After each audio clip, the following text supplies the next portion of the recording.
Welcome, all of my friends. And guys, we have to start with the defending champion Lakers, who were, of course, eliminated by the Suns last night. Anthony Davis trying to give it a go.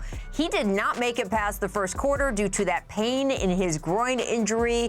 Really not a game that under any other circumstances I think he would have even tried to play in, Perk. What else could the Lakers have done against the Suns in this series? Well, first of all, not put Anthony Davis in that position to even put him on the court. Second of all, could turn back the hands of time and wish they could have traded for Kyle Lowry like you and I talked about, Rachel.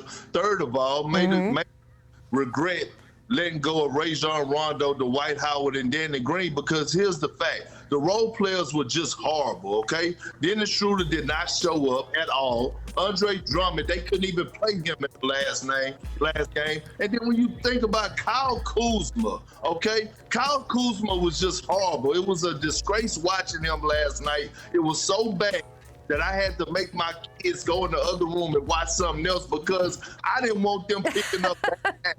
So it's absolutely nothing the Lakers could have done last night because the role players did not show up to play and help LeBron James. Oh, I could not agree any more with Perk. There was levels of petty. We saw the Instagram stuff and people taking off certain things off that. You don't do that before a closing game, especially after going 0 for 9. Like, wait, everybody else doesn't realize that I could be playing better. We'll keep the names out of that. But my big thing for the Lakers is there's been so much conversation about the Lakers and this. And Tim Legler, one of the most respected voices in the game of basketball, said this is what the Lakers deserved for treating the regular season like it was an exhibition. And that could not have been more false. They came off a championship. They were leading the league in wins when Anthony Davis went down. Before Anthony Davis comes back, LeBron James gets hurt. They still finished with the #1 defense in the league. That does not sound like a team that was taking something for granted. They were backed into this position, and this is all they had left. The defending champions left it all on the floor, and they could have played better, mainly the role players, but we'll get to what the Lakers need to do next. Why did the Lakers lose this series? They lost this series because of injuries, not just LeBron not being 100%, not just AD, but also Kentavious Caldwell-Pope. Why are they not champions anymore? Why are they going to give that up? Because of mistakes by the front office, because of the short turnaround, because of those injuries, because of the role players not stepping up. It's a multi-layered situation that happened. Normally, when you see a team sort of slide back like this, it's never just one thing. And I agree with Richard. When LeBron had that unfortunate injury, which was a freak injury, he was a leading candidate for MVP. So if you're the Lakers going forward, you say, hopefully next year, LeBron can still come back at that kind of level of play. Anthony Davis gets healthy. And you use this year as, look, this was the tax that we paid from having to go through everything that we did to get the championship last year.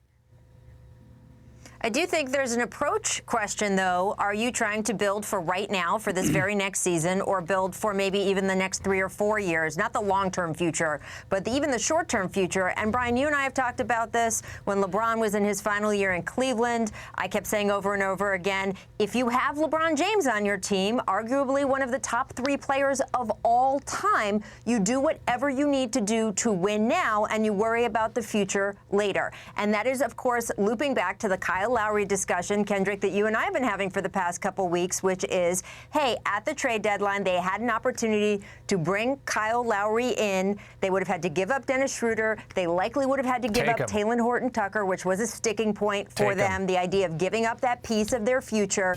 But to me, is Kyle Lowry going to win you a championship, be the only factor in winning you a title right now? Probably not. Would you have liked Kyle Lowry to help you bridge the gap with AD hurt? Those injuries that happened, they happened. And they knew AD was hurt, maybe not the extent of it, but they knew he was hurt before the trade deadline. So I am not saying that Kyle Lowry could have come in and been the best player on that team. He would not have been.